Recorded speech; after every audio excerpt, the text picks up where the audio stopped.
అందరికీ ప్రైజ్ లోడండి.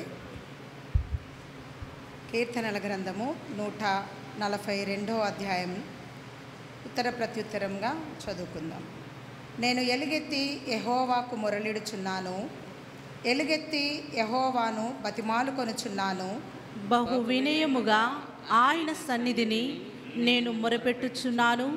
నాకు కలిగిన బాధ ఆయన సన్నిధిని తెలియజెప్పుకొనుచున్నాను.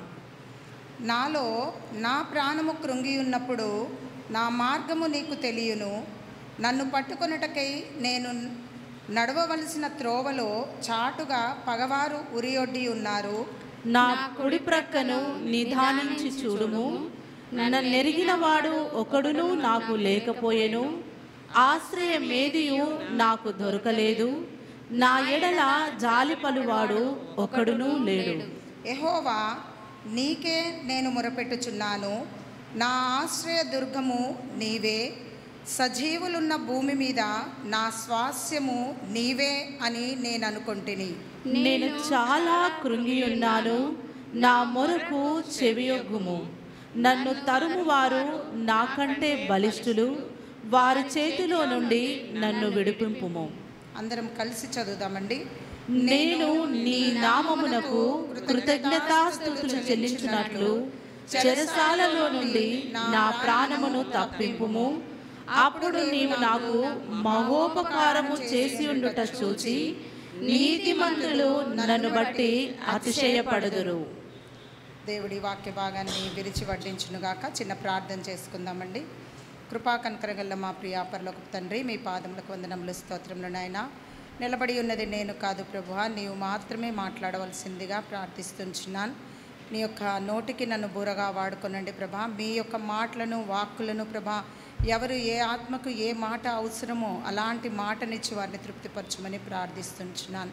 నీ మాట కదిలించేదిగాను, నీ మాట ప్రభాన తండ్రి హృదయ అంతరంగంలోకి చొచ్చుకునేదిగా ఉండుటకు మీ సహాయం చేయమని ప్రార్థిస్తున్నాను. నన్ను మరుగు చేయండి నాయనా, మిమ్మల్ని మహింపరుచుకోమని ఈ కొద్ది ప్రార్థన యేసుక్రీస్తు పరినామమున అడిగి వేడుకుంటున్నాను తండ్రి, ఆమేన్.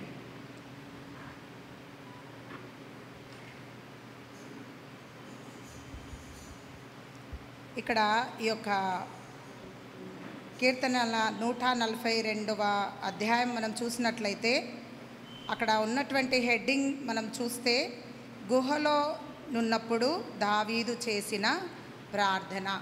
అంటే ఇక్కడ ఇవ్వబడినటువంటి అధ్యాయం యొక్క సారాంశం మొత్తము ఒక లైన్లోనే అక్కడ ఇవ్వబడుతూ వచ్చింది హెడ్డింగ్గా. అక్కడ ఇది దావీదు తను గుహలో ఉన్నప్పుడు ప్రభునకు ప్రార్థన చేస్తూ వచ్చినాడు. గుహ అనంటే ఒక సమస్య లేదా ఒక శ్రమ కిందకి కూడా మనము చూసుకోవచ్చు. అయితే గుహలో ఉన్నప్పుడు తాను చేసినటువంటి ప్రార్థనను ఇక్కడ మనము 7 వచనాలలో చూస్తూ ఉన్నాం. అయితే మొదటగా మనము ఆయనకున్న శ్రమ ఏంటి, అక్కడ 3, 4 వచనాలలో మనం చూసినట్లయితే నాలో నా ప్రాణము కృంగినప్పుడు, ఇంకొకటి నన్ను పట్టుకొనుటకై నేను నడవలసిన త్రోవలో పగవారు ఉరి ఒడ్డినప్పుడు, లేదా నన్ను ఎరిగిన వారు ఒక్కడును నాకు లేకపోయినప్పుడు, ఆశ్రయమేదియు నాకు దొరకలేదు. ఈ యొక్క 2 వచనాలలో ఆయన పడుతున్న శ్రమకి కారణాలు అక్కడ కనపడతా ఉన్నాయి కదా. ఇక్కడ ప్రాణము కృంగిపోయినదంట. అసలు నేను మాట్లాడలేకపోతున్నా, అసలు నా ప్రాణము నేను అంటే కూర్చొని నేను నిన్ను స్తుతించడానికి కూడా నాకు ప్రాణము సహకరించట్లేదు. చాలా కృంగుదలలో ఉన్నాను, నేనేం ఆలోచించే స్థితిలో లేను అన్న సమయంలో మరి కూడా నడవలసిన త్రోవలో పగవారు ఉరి ఒడ్డుచున్నారు. నేను నడవలసిన త్రోవ నాకు తెలియట్లేదు, కానీ ముందు వాళ్ళు పగవారు దాన్ని ఏర్పరచుకొని అక్కడ ఉరి పెట్టి ఉన్నారు. నేను ఎక్కడ వెళ్ళినా ఎక్కడ ఉరిలో పడతానన్న భయం ఉన్నది అని, లేదా నేను ఒక్కడనే ఉన్నాను, నన్ను ఎరిగిన వారు నాకు ఎవ్వరూ లేని ప్రదేశంలో నేనున్నానని, నేను ఆశ్రయించడానికి నాకు ఆశ్రయం అంటూ ఏది లేదు అంటే ఇంతటి స్థితిలో ఇక్కడ దావీదు మహారాజు ప్రార్థన చేస్తూ ఉండడం చూస్తూ ఉన్నాం. ఆయన ఏమి ఒంటరివాడు కాదు, అందరూ ఉన్నటువంటి వాడే. ఒకప్పుడు ఎంతో సంతోషంగా ఉన్నటువంటి మహారాజు అతను శత్రువులు తరుముతున్నప్పుడు పారిపోయి గుహలో దాక్కొని ఆయన చేస్తున్నటువంటి ప్రార్థనను ఇక్కడ మనం చూడవచ్చు. అయితే ఈయన ఈ శ్రమల గుండా తను వెళ్తున్నప్పుడు చేసినటువంటి ప్రార్థనను మనము కొన్ని విధాలుగా చూడవచ్చు. ఎలాంటి ప్రార్థన ఆయన జీవితంలో కలిగి ఉన్నాడని. ప్రార్థనలు అనేక విధాలైనటువంటి ప్రార్థనలు మనకు బైబిల్లో మనము చూడవచ్చు. మనకంటే వాక్యాలు, నాకంటే వాక్యం ఎక్కువ తెలిసిన వారు మన మధ్యలో ఉన్నారు. వారికి అందరికీ కూడా ప్రార్థనలు ఎలా చేయాలి, ఎన్ని విధాలైనటువంటి ప్రార్థన అనేది ఉంది. కానీ ఇక్కడ కేవలం నేనైతే 42వ కీర్తనలో దావీదు చేసినటువంటి ప్రార్థనలను మాత్రమే కొన్ని రకాలుగా నేను దాన్ని తీసుకుంటూ వచ్చినానమాట. మొదటి వచనంలో చూసినట్లయితే, నేను ఎలుగెత్తి యెహోవాకు మొరలిడుచున్నాను. ఒక మాట మాట్లాడడానికి, ఈ వాక్యాన్ని మనము పూర్తిగా ధ్యానంలోకి వెళ్ళడానికి ముందుగా ఒక మాట చెప్పాలని అనుకుంటున్నాను. అంటే ఇక్కడ నించొని మాట్లాడే వాళ్ళము మనము ఎవరము అని అంటే ఒక పోస్ట్ మ్యాన్తో సమానము. ఇక్కడ నించొని మాట్లాడుతున్న ప్రతి వాళ్ళం కూడా ఒక పోస్ట్ మ్యాన్తో సమానం అనమాట. అంటే దేవుని యొక్క వాక్యాన్ని ఇక్కడి వరకు తీసుకొచ్చి మీకు అందించే వాళ్ళమే తప్ప, ఇప్పుడు మనము ఏదైనా మెసేజ్ లేదా ఏదైనా లెటర్ మనకి రావాలి అన్నప్పుడు పోస్ట్ మ్యాన్ ఏ పరిస్థితుల్లో నుండి తెచ్చినాడా, ఆయన ఎలాంటి వాడు, మంచివాడైనా, పరిశుద్ధుడా, ఇట్లా మనం ఏం చూడం కదా. మనకు కావాల్సింది ఏంటి, ఆయన తీసుకొచ్చి ఇచ్చిన లెటర్ మాత్రమే కదా. ఆ లెటర్లో ఉన్నటువంటి అంశం మాత్రమే మనకి ఇంపార్టెంట్. అట్లాగే ఇక్కడ నిలబడి మాట్లాడుతున్న నేను పరిశుద్ధురాలనో లేదా నీతిమంతురాలనో లేదా ప్రార్థన పర్రాలనో అని కాదు, కానీ కేవలము దేవుడిచ్చినటువంటి ఒక మెసేజ్ని మీకు పాస్ చేస్తూ ఉన్నా. అంటే నాతో మాత్రం మీకు సంబంధం లేదు, మీకేంటి అంటే ఒక వాక్యంతో మాత్రమే సంబంధం. ఈ విషయము నాకు కూడా రీసెంట్గా ఒక మేడం వాళ్ళ పరిస్థితులను బట్టి మాట్లాడుతూ ఉన్నప్పుడు ఆమె చెప్తా ఉండే, ఒక సేవకుని వైపు నేను చూసి నేను చాలా బలపరచబడిన నా సేవకుని ద్వారా, కానీ మధ్యలో ఆయన చేసినటువంటి కొన్ని పనులు బయటకు వచ్చినప్పుడు నేను అసలు ఆమె హిందూరాలు, క్రైస్తవత్వం అంటే ఇంతేనా, అసలు ఇది క్రైస్తవత్వమా అని నేను నీరు గారిపోయి అసలు బైబిల్ కూడా చదవడం మానేసినప్పుడు మా మామయ్య గారు చెప్పారు నాకు ఈ విషయము, అమ్మ సేవకులను కాదు, బోధించే వారిని కాదు నువ్వు చూడవలసింది, కేవలం వాళ్ళు తీసుకొచ్చి ఇచ్చేటటువంటి ఒక మెసేజ్ మాత్రమే. అంటే బోధించే వాళ్ళు ఒక పోస్ట్ మ్యాన్ లాంటి వాళ్ళు, నీకు దేవుడి దగ్గర నుండి మెసేజ్, నీకు లెటర్ తీసుకొస్తున్నారు, నీకు లెటర్ ఇంపార్టెంట్, మెసేజ్ ఇంపార్టెంట్, కానీ మనుషులు కాదు అని తను చెప్పి బలపరిచినాడని తను నాతో షేర్ చేసుకున్నప్పుడు నాకు కూడా అనిపించింది, నిజమే కదా, మనం మాట్లాడుతున్నప్పుడు మనం ఒక పోస్ట్ మ్యాన్ లాంటి వారమే. కాబట్టి మనం మనుషుల వైపు కాదు కానీ దేవుడి వాక్యం వరకు చూసి దేవుని వాక్యం పైన ఆధారపడదామండి. అయితే ఇక్కడ ఈ వాక్యాన్ని ఒక 4 భాగాలుగా మనం చేసుకున్నట్లయితే, మొదటి భాగంలో ఇక్కడ ఎలుగెత్తి యెహోవాకు మొరలిడుచున్నాను, మళ్ళీ రెండో లైన్లో కూడా ఎలుగెత్తి యెహోవాను బతిమాలు కొనుచున్నాను. ఆయన ఎలాంటి ప్రార్థన చేస్తూ ఉన్నాడు అని అంటే ఎలుగెత్తి ప్రార్థన చేస్తూ ఉన్నాడంట. ఇంగ్లీష్ బైబిల్లో అయితే రాయబడి ఉంది, cry out to the lord with my voice కదా. క్రై అవుట్ అంటే ఏడుపుతో కూడినటువంటి బిగ్గరగా వచ్చేటటువంటి ఒక స్వరం ఎత్తి ఆయన ప్రార్థన చేస్తూ ఉన్నాడు. అలాంటి స్వరము అది పెదవుల నుండి వచ్చేది కాదండి, అది హృదయ అంతరంగంలో నుండి మాత్రమే రాగలుగుతూ ఉంది. కాబట్టి అలాంటి స్వరము, ఇప్పుడు మనం ఏదైనా ఒక ఆపదలో ఉన్నామనుకోండి, ఆపదలో ఉన్నప్పుడు పక్కన అక్కడ కొంచెం దూరంలో ఎవరైనా వ్యక్తి కనబడినప్పుడు మనం ధ్వని ఎలా వస్తుంది, మనం అనొచ్చు దీన్ని ఒక ఆర్తనాదం అని కూడా అనొచ్చు. అంటే అంత బిగ్గరైన స్వరం మన హృదయం లోపల నుండి, మనం మామూలుగా అక్కడ నించొని కొంచెం సాయం చేయరా అని అడగము కదా. అసలు మనం బాగా క్రిటికల్ పొజిషన్లో ఉన్నాం, ఇప్పుడు కంపల్సరీ వాళ్ళ సాయం అవసరం అన్నప్పుడు బిగ్గరగా కేకలేసే వారంగా ఉంటాం కదా.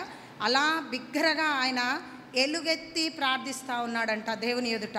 కాబట్టి మన ప్రార్థన మరి ఎలా ఉంది, మనం బిగ్గరగా ప్రార్థిస్తున్నామా, మనం ప్రార్థించినప్పుడెల్లా పెదవులతో మాత్రమే ప్రార్థిస్తున్నామా, లేకపోతే హృదయ అంతరంగము నుండి మన ప్రార్థన వస్తుందా, ఒకసారి మనల్ని మనము పరీక్షించుకోవాల్సిన వారమై ఉంటున్నాం. ఇక్కడ మనము ఒకసారి లాస్ట్ వీక్ ఒక 2 వీక్స్ బ్యాక్ అనుకుంటా, సమర్పణక్క ఇక్కడ వచ్చినప్పుడు శనివారం రోజు తను ప్రార్థన చేస్తూ ఉంది, గట్టిగా ప్రార్థన చేస్తూ ఉంది, వాళ్ళ చెల్లె కోసం ఏడుస్తూ ప్రార్థన చేస్తూ ఉంది. ఆ నిమిషం నేను అనుకున్నా, అరే పక్కన వాళ్ళందరూ ఉన్నారు కదా, వాళ్ళు ఏమనుకుంటారో ఇంత గట్టిగా ప్రార్థన చేస్తుంది అని. కానీ ఈ వాక్యం చదువుతున్నప్పుడు దేవుడు నాతో మాట్లాడిన, ఆమె పొజిషన్ అప్పుడు అది వాళ్ళ చెల్లి పాపం అంత క్రిటికల్గా ఉంది, ఐసీలో ఉంది. ఆమె వేదనతో ప్రార్థించింది కనుక అలాంటి ప్రార్థన దేవుడు వింటూ వచ్చినాడు కదా. వెంటనే ఆమె ఐసీలో ఉన్నామె ఇప్పుడు ఇంట్లో ఉంది కదా. అలాంటి ప్రార్థన దేవుడు అవసరం అంటున్నాడు. అంటే ఆర్తనాదము, మనము ఎలుగెత్తి ప్రార్థించే ప్రార్థన దేవుడికి కావాలి. కొంతమంది చేస్తే అయితే పక్కనున్న వాళ్ళు ఆమెనని చెప్పడానికి కూడా ప్రార్థన అయిపోయిందా లేదా తెలీదు. కానీ మన సంఘంలో అట్లా ఎవరు లేరు అనుకుంటా కదా. అందరూ బిగ్గరగానే ప్రార్థన చేస్తాం. అయితే బిగ్గరగా చేసేటటువంటి ఒక ప్రార్థన దేవుడు కోరుకుంటా ఉన్నాడు. రెండవ మనకి మార్కు సువార్త 10:47లో కూడా మనం చూస్తాం. యేసు ప్రభు ఎరుకో నుండి వెళ్తూ ఉన్నప్పుడు గురుడివాడు పిలుస్తూ ఉంటాడు కదా. దావీదు కుమారుడా నన్ను కరుణించుమని కేకలేస్తూ ఉంటాడు. పక్కన వాళ్ళందరూ అంటారు, ఏ అరవకు అరవకు అని అంటే ఇంకా మరి ఎక్కువగా బిగ్గరగా కేకలు వేసినప్పుడు ప్రభు ఆయన్ని చూస్తూ వచ్చినాడు కదా. నీ సమస్య ఏంటి అన్నప్పుడు ఆయన చూసి నీ విశ్వాసం నిన్ను స్వస్థపరుస్తుంది, వెళ్ళమన్నాడు. వెంటనే దేవుడితో వెళ్తూనే వాడు చూపు పొందుతూ వచ్చినట్లుగా చూస్తూ ఉన్నాం. కనుక బిగ్గరగా మనము ప్రార్థించినప్పుడు దేవుడు దాన్ని వినేవాడుగా ఉన్నాడు, మన ప్రార్థనకి జవాబిచ్చేవాడుగా ఉన్నాడు. కనుక మనము ప్రార్థించినప్పుడెల్లను బిగ్గరగా ప్రార్థించడం కూడా మనము నేర్చుకోవాలి. ఇంకా రెండవదిగా మనం చూసినట్లయితే ఇదే 142 అధ్యాయంలో రెండో వచనంలో మనకి బహు వినయముగా ఆయన సన్నిధిని నేను మొరపెట్టుచున్నాను. ఎలా మొరపెడుతున్నాడట? వినయముగా, బహు వినయముగా. ఒట్టి వినయం కూడా కాదండి, బహు వినయముగా ఆయన సన్నిధిని మొరపెట్టుకుంటున్నాను. చాలా వినయముతో ఆయన ప్రార్థన చేస్తూ ఉన్నాడు. అలాంటి వినయము కలిగిన ప్రార్థన మనం కూడా చేయాలని ప్రభు కోరుతూ ఉన్నాడు. మరి మన ప్రార్థన ఎలా ఉంటుంది? మన ప్రార్థన వినయంతో ఉంటుందా? వినయముగా ప్రార్థిస్తున్నామా? మనమే ఇక్కడ బైబిల్లో ఒక మనుషులను చూడవచ్చు కదా. మా లూకాసు వార్త 18:9-14 ఎవరైనా అందించవచ్చు. లూకా 18:9-14. తాబీ నీతిమంతులమని తమ్మునే నమ్ముకొని ఇతరులను తృణీకరించు కొందరితో ఆయన ఈ ఉపమానము చెప్పెను. ప్రార్థన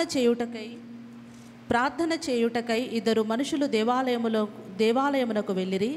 వారిలో ఒకడు పరిసయుడు, ఒకడు సుంకరి. పరిసయుడు నిలవబడి, దేవా, నేను చోరులను, అన్యాయస్తులను, వ్యభిచారునైన ఇతర మనుషుల వలనైనను ఈ సుంకరి వలనైనను ఉండనందుకు నీకు కృతజ్ఞతాస్తుతులు చెల్లించుచున్నాను. వారమునకు 2 మార్లు ఉపవాసము చేయుచు నా సంపాదన అంతటిలో 10వ వంతు చెల్లించుచున్నానని తనలో తాను ప్రార్థించుచుండెను. చాలు. ఇక్కడ పరిసయుడు ఎలాంటి ప్రార్థన చేస్తూ ఉన్నాడు?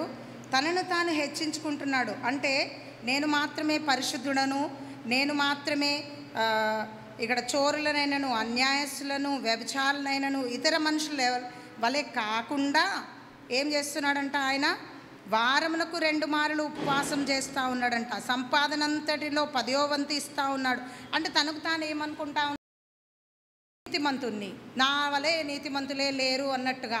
అంటే నేను అన్ని కరెక్ట్గా పర్ఫెక్ట్గా చేస్తున్నా, ఆయన ఆజ్ఞలన్నింటినీ నేను పాటిస్తున్నా అనుకుంటాం. మనం కూడా కొందరు ఏమనుకుంటామంటే, నేను పుట్టిన దగ్గర నుండి క్రైస్తవురాలని, నాకు మొత్తం బైబుల్ తెలుసు, నిన్నిసార్లు చదివినాను నేను, లేదా నాకు తెలిసినంత వేరే వాళ్ళకి తెలియదు, వాళ్ళు కొత్తగా నమ్ముకున్నారు, వాళ్ళకేం తెలియదు.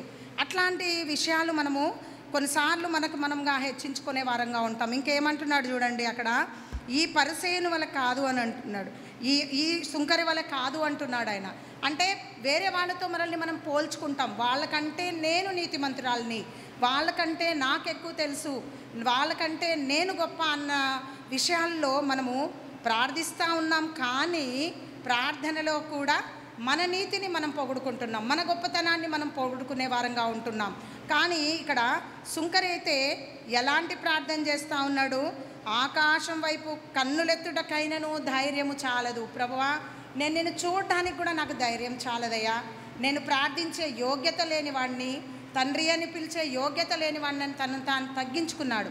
ఈ ఉపమానం యేసుప్రభు చెప్తున్నప్పుడు హెచ్చించుకున్న వారు తగ్గించబడతారు, తగ్గించుకున్న వాళ్ళు హెచ్చించబడతారని దేవుడు మరొకసారి అక్కడ హెచ్చరిస్తూ వచ్చినాడు. అయితే మనం కూడా ప్రార్థన చేసినప్పుడెల్లను మనల్ని మనం హెచ్చించుకోవడం కాదు, కానీ మనం తగ్గించుకుంటూ, ప్రభువా నిన్ను తండ్రి అని పిలిచే యోగ్యత లేని వాడిని, నీ వైపు చూసే యోగ్యత లేని వాడిని, మందిరంలో అడుగుపెట్టే యోగ్యత లేని వాడిని ప్రభువా, అలాంటి వాడిని కరుణించుము అన్నట్లుగా మన ప్రార్థన మనము బహు అక్కడ 2వ వచనంలో వినయముగా, బహు వినయముగా, చాలా హంబల్గా అన్నమాట. ఇక్కడ బహు వినయముగా మనము ప్రార్థించే వారంగా ఉండాలి. ఇంగ్లీష్లో కూడా అక్కడ మోర్ హంబుల్ అని రాయబడి ఉంది కదా. చాలా తగ్గించుకోవాలి, మనల్ని మనం తగ్గించుకుంటూ మనం ప్రార్థన చేసినప్పుడు ప్రార్థన దేవుడు అంగీకరించేవాడుగా ఉంటాడు. ఇక్కడ దేవుడు కూడా కదా సుంకరి ప్రార్థన, తగ్గించుకొని చేసిన ప్రార్థన దేవుడు అంగీకరిస్తూ ఇష్టపడుతూ వచ్చినాడు. ఆ విధంగానే దావీదు కూడా తనను తాను ఎంతగానో తగ్గించుకుంటూ ప్రార్థిస్తూ వచ్చినాడు. మళ్ళీ 3వది చూసుకున్నట్లయితే ఇదే 142 4వ వచనంలో చూస్తే, నా కుడి ప్రక్కను నిదానించి చూడుము, నన్నెరిగిన వాడు ఒక్కడునూ నాకు లేకపోయెను. అంటే గుహలో అక్కడ ఎవరున్నారు? ఆయన ఒక్కడు మాత్రమే ఉన్నాడు కదా. తనను ఎరిగిన వాళ్ళు, తెలిసిన వాళ్ళు ఎవ్వరూ లేరంట. అక్కడ ఒక్కడనే ఉన్న ప్రభువా నేను, నాకు తెలిసిన వాళ్ళు ఎవరూ లేరు అంటే ఏకాంతంగా ఆయన ఒంటరిగా ఉండి ప్రార్థన చేస్తూ వస్తున్నాడు. ఒంటరి అయినటువంటి ప్రార్థన. అయితే మనము ఒంటరిగా ఉన్నప్పుడు, ఏకాంతంగా ఉన్నప్పుడు ఏం చేస్తూ ఉంటాం? మనము నాకు బోర్ కొడుతుంది అని కాసేపు టీవీ పెట్టడమా, లేదా సెల్ పట్టుకోవడమా, లేకపోతే ఏదైనా వంటకం చేసుకొని తినడమా, లేదా అంటే చాలా అలసిపోయి ఉన్నా ఇవాళ అబ్బా ఎవరు లేరు కదా కాసేపు పడుకుందాం అనుకోవడమా, ఇది మాత్రమే చేస్తూ ఉంటాం కదా. అక్కడ ఆయన కూడా బాగా పరిగెత్తి అలసిపోయి ఒక గుహలో చేరినాడు. గుహలో ఉన్నాడు కనుక పడుకోవచ్చు కాసేపు, కానీ ప్రార్థన చేస్తూ ఉన్నాడు. గుహలో చేరి తను ప్రార్థిస్తూ ఉన్నట్లుగా చూస్తూ ఉన్నాం. అక్కడ ఏకాంత ప్రార్థన, ఈ యొక్క ప్రార్థనని ఏకాంతముగా ఒంటరిగా ఉండి తను ప్రార్థన చేస్తూ ఉన్నాడు. అక్కడ తన కుటుంబం ఉంది, అందరున్నప్పటికీ వారందరినీ విడిచిపెట్టి శత్రు భయం చేత పరిగెత్తుకొని వచ్చి ఆ గుహలో చేరి ఆయన ప్రార్థించడం అక్కడ చూస్తూ ఉన్నాం. ఇక్కడ మనం మత్తయి సువార్త 26వ అధ్యాయంలో కూడా యేసు ప్రభు తన శిలువ మరణానికి ముందుగా ఆయన గెత్సెమనే తోటలోకి వెళ్ళి శిష్యులను అక్కడ ఆగమని చెప్పి కాస్త ముందుకెళ్ళి ఏకాంతంగా ప్రార్థన చేస్తున్నాడు. ఆయన కూడా ఏమంటున్నాడు? నా యొక్క ప్రాణము దుఃఖములో ఉన్నది, మరణమగునంతగా నా ప్రాణము దుఃఖంలో ఉన్నది అని ఆయన ప్రార్థనలో గడుపుతూ ఉన్నాడు దేవునితో. అంతేకాదండి, మనము ఆదికాండం 32:24లో కూడా ఒకసారి చూద్దామా? ఆదికాండము 32:24. అందుకు నేను ఆదికాండము 32:24 ఒక నరుడు యాకోబు ఒక్కడు మిగిలిపోయెను. యాకోబు తన అన్నను కలవడానికి వెళ్తున్నప్పుడు తన ప్రజలను అంటే తన కుటుంబాన్ని, పిల్లలను, భార్యలను, ఒంటెలను, పశువులను అన్నింటినీ పంపించి ఒక్కడు మిగిలిపోతాడు అక్కడ. ఎందుకు? ఒంటరిగా ప్రార్థించాలని, ఒంటరిగా దేవుడి దగ్గర గోజాడాలని. ఆయన అక్కడ ఒంటరిగా ఒక్కడిగా మిగిలిపోయి ప్రార్థిస్తూ ఉన్నాడు. నరుడు తెల్లవారు వరకు అతనితో పెనుగులాడెను. అక్కడ ఆయన ప్రార్థించడం అన్నమాట. రాత్రంతా కూడా ఒంటరిగా ఉండి ఆయన ప్రార్థిస్తూ వస్తూ ఉన్నాడు. అలాంటి ప్రార్థన మనం ప్రార్థించినప్పుడు దేవుడు జవాబిచ్చేవాడుగా ఉంటాడు. తన అన్నతో సమాధానం కావాలని అక్కడ ఆయన ప్రార్థిస్తూ ఉన్నాడు. కాబట్టి అన్నతో సమాధానం దేవుడు ఇస్తూ వచ్చినాడు. అలాంటి ప్రార్థన అంటే మనము ఒంటరిగా ఉండి ప్రార్థించాలని. అంతేకాదు మత్తయి సువార్త 6:6లో కూడా నీవు ప్రార్థన చేయనప్పుడల్లా నీ గదిలోనికి వెళ్ళి తలుపులు వేసి రహస్యమందున నీ తండ్రికి ప్రార్థన చేయము. మనం ఒంటరిగా ఉన్నప్పుడు, ఒకప్పుడంటే మన పితరులు గుహలోకి లేదా కొండల పైనకి లేదా ఏకాంత ప్రదేశాలకి వెళ్ళి ప్రార్థనలో గడుపుకొని వచ్చేవాళ్ళు. ఇప్పుడు మనకు అలాంటి పరిస్థితులు లేవు కనుక మనం ఉన్నటువంటి మన గృహంలోనే ఒంటరిగా మనం ఒక రూమ్లోకి వెళ్ళి తలుపులు పెట్టుకొని, అంటే డిస్టర్బెన్స్ లేకుండా ఒంటరిగా మనం కూర్చొని దేవుడితో గడపాలని దేవుడు ఉద్దేశపడతా ఉన్నాడు. ఆ విధంగా మనం ప్రార్థించినప్పుడు అలాంటి ప్రార్థనలకు దేవుడు జవాబిచ్చేవాడుగా ఉన్నాడనమాట. అందుకే మనము ఒంటరిగా ఏకాంతంగా ప్రార్థించాలని ప్రభు కోరుతా ఉన్నాడు. ఏకాంతంగా ఆయనతో సమయం గడపాలని. అలాంటి సమయంలోనే దేవుడు మనతో మాట్లాడేవాడుగా ఉంటాడు కదా. సమూయేలుని కూడా తను ఒక్కడు పడుకున్నప్పుడే సమూయేలా సమూయేలా అని పిలుస్తూ వచ్చినాడు దేవుడు. ఆయన గుంపులో పడుకొని లేడు, ఆయన రూమ్లో పడుకున్నప్పుడు ఆయనను దర్శిస్తూ వచ్చినాడు దేవుడు. ఆ విధంగా మనం ఒంటరిగా ప్రభుతో ప్రార్థించినప్పుడు మన సంబంధము లేదా మన ఆత్మీయ స్థితిగతులను మనము మెరుగుపరుచుకునే వారంగా ఉంటాం. ఈ పరిస్థితుల్లో లేదా ఈ రోజులలో ఏకాంత ప్రార్థన చాలా అవసరము. ఎందుకంటే మన హృదయాన్ని లేదా మన యొక్క స్పిరిచువల్ లైఫ్ని మనం దాన్ని అంటే అధికంగా మనం ఇంప్రూవ్ చేసుకోవడానికి అది ఎంతగానో మనకి సహాయపడుతూ ఉంది. కాబట్టి మనము ఒంటరిగా ప్రార్థన చేయాలా. అయితే మన సమయం మనం ఎలా గడుపుతున్నామని మరొకసారి మనము చూసుకోవాల్సిందిగా హెచ్చరిస్తున్నాను. ఇంకొకటి 42లో 142 5-6లలో కూడా చూస్తే దావీదు తన స్థితిని మళ్ళీ అడుగుతున్నాడు ప్రభుని. 5వ వచనంలో కూడా నీకే నేను మొరపెట్టుచున్నాను, నా ఆశ్రయదుర్గము నీవే అంటాడు. మళ్ళీ 6వ వచనంలో కూడా కృంగి ఉన్నాను, నా మొరకు చెవియొగ్గుము అంటాడు. తర్వాత వారి చేతిలో నుండి నన్ను విడిపింపుము. ఈ 2 వచనాల్లో కూడా మళ్ళీ ఆయన ప్రార్థన చేస్తూ ఉన్నాడు. అంటే ఊరికే రిపీటెడ్గా ప్రార్థన చేస్తున్నాడు అనంటే అది ఎలాంటి ప్రార్థన? అది దేవుడు పట్టుదలతో కూడినటువంటి ప్రార్థన. దావీదు చేస్తున్నటువంటిది ఒక పట్టుదలతో కూడినటువంటి ప్రార్థన. మళ్ళీ చేయడం. ఒకసారి చేసినాను కదా, చెప్పినాను కదా, దేవుడికి తెలీదా అనుకొని వదిలిపెట్టట్లేదు. మళ్ళీ తన పరిస్థితులను వివరిస్తూ వస్తున్నాడు. కనుక ఒక పట్టుదలతో తను ప్రార్థించడం మనము చూస్తూ ఉన్నాం. అదే ఆదికాండం 32లో మనము చూసినట్లయితే యాకోబు విషయంలో తను ప్రార్థించి రాత్రిలో ప్రార్థించినా వెళ్ళిపోయినా అన్నట్టుగా వెళ్ళిపోలేదు అక్కడ కదా. 26 నుండి 28లో 26లో చూస్తే ఆయన తెల్లవారుచున్నది గనక నన్ను పోనీయుమనగా అతడు నీవు నన్ను ఆశీర్వదించితేనే కానీ నిన్ను పోనీయనను. ఎలా ఉండాలి మన ప్రార్థన అంటే నువ్వు ఆశీర్వదిస్తేనే నిన్ను వదిలిపెడతా ప్రభువా. అంతగా మనము పట్టుదల కూడినటువంటి ప్రార్థన చేయవలసిన వారంగా ఉన్నాం.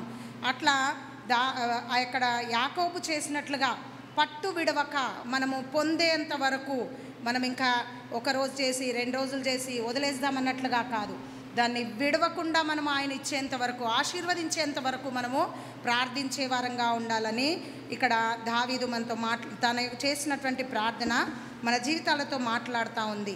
మరి నా జీవితాల్లో ఇలాంటి ప్రార్థన మనకుందా? దావీదు చేసినటువంటి ఈ యొక్క 4 విధాలైనటువంటి ప్రార్థన. మొదటగా ఎలాంటి ప్రార్థన చేశాడు అనుకున్నామండి? ఎలుగెత్తి ప్రార్థించుతూ వచ్చినాడు. రెండవదిగా బహు వినయముతో ప్రార్థిస్తూ వచ్చినాడు.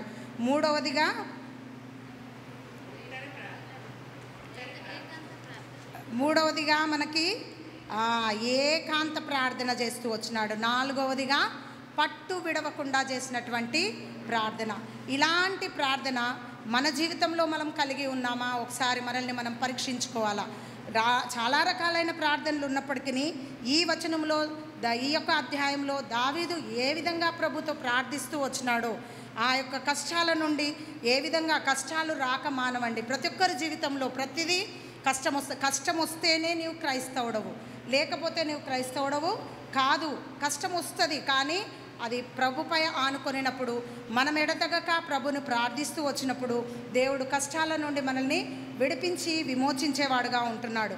అయితే ఇన్ని రోజుల నుండి మనము ఈ విధమైనటువంటి ప్రార్థన మన జీవితంలో లేకపోయినప్పటికీ ప్రభు ఏం చేసినాడు? ఇప్పటి వరకు మనల్ని కాపాడుతూ వచ్చినాడు కదా. మన పగవారి నుండి తప్పిస్తూ వచ్చినాడు. మనం కృంగిన వేళలో ఆదరిస్తూ వచ్చినాడు కదా. మనం చెరలోనికి పోకుండా లేదా మన సమాధిలోనికి పోకుండా మన ప్రాణముని సంరక్షిస్తూ వచ్చినాడు. వీటన్నిటిని బట్టి దేవుణ్ణి మనము స్తుతించబదులమై ఉన్నాం. ప్రభువా నన్ను కాపాడుతూ వచ్చిన. ఒకప్పుడు దావీదు చేసిన ప్రార్థన నాలో లేదేమో, దావీదు చేసినట్లుగా నేను విశ్వాసం ఉంచి నేను ప్రార్థించలేదేమో, అయినప్పటికీ నీవు నన్ను జ్ఞాపకం చేసుకుంటూ వచ్చినావు. నాకు వచ్చిన శ్రమ నుండి నీవు కాపాడుతూ వచ్చినావు ప్రభువా, అందును బట్టి నేను నిన్ను స్తుతిస్తున్నానని ఆయనను మనము స్తుతించే వారంగా ఉండాలి. దేవుడి వాక్యాన్ని దీవించునుగాక.